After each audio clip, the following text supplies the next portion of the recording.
ကျမနဲ့တွေ့ကျင်တယ်ဆိုလို့ ဟုတ်တယ်ကျောင်းတော့မားရှင့်မားဖျားလို့ခေါ်ဆိုဟုတ်လား အော်ခေါ်လေးရှိခဲ့မှာလေ ရှင်နဲ့မောင်နဲ့ဘယ်လောက်တိုင်းတာလေးပတ်သက်ခဲ့လဲဆိုကျမသိချင်တယ်ပြောပြစမ်းပါ မသိမေးကကျမမရှိဘူးရှင်းရှင်းလင်းလင်းမေးပါ ဒါဆိုလဲရှင်းရှင်းလင်းလင်းနဲ့မိမယ်ရှင်နဲ့ကျမယောက်ျားနဲ့ကအရင်တော့ချစ်သူကြီးဖြစ်ခဲ့ကြတယ်လို့ကျမသိထားတယ်အဲ့ဒါဟုတ်မဟုတ်ကိုပြော ဟုတ်ပါတယ်ဖြစ်ခဲ့ပါပါတယ်ရှင်တို့လက်မထပ်ခင်ချိန်ထိဆိုပါတော့ ဟာဒါပြင်အခုချိန်မှာရှင်နဲ့မောင်နဲ့ကကျမသမီးလေးကိုအကြောင်းပြပြီးဖောက်ပြန်နေကြပါဟုတ်လား မသိကျေးဇူးပြုပြီးအပြောဆိုရင်ကျေးပေးပါ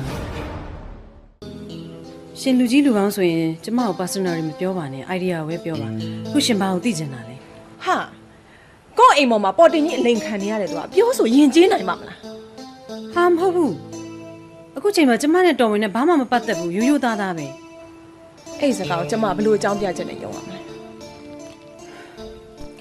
လူတွေအလွယ်တကူစဉ်းစားဆင်ခြင်ဉာဏ်မဲ့ဖို့နည်းနှစ်ခုရှိတယ်အဲ့ဒါဘာမဆိုယုံတာနဲ့ဘာဘူးမှမယုံတာပဲအခုရှင်ကဘာကိုမယုံမကြည်ဖြစ်ဖို့အစဉ်သင့်ဖြစ်နေတာလေ ရှင်နဲ့မောင်နဲ့ဟိုတော့အကြောင်းနဲ့ကျမတခုမှကြံသိချင်တယ် ကျမပြောရမှာဝန်မလေးပါဘူးဒါပေမဲ့ရှင်ခံစားနိုင်လို့လားရှင်သိသိကျင်တယ်ဆိုရင်တော်ဝင်လာရင်မေးကြည့်ပေါ့ရှင်ပြောချင်တာဒါပဲမလား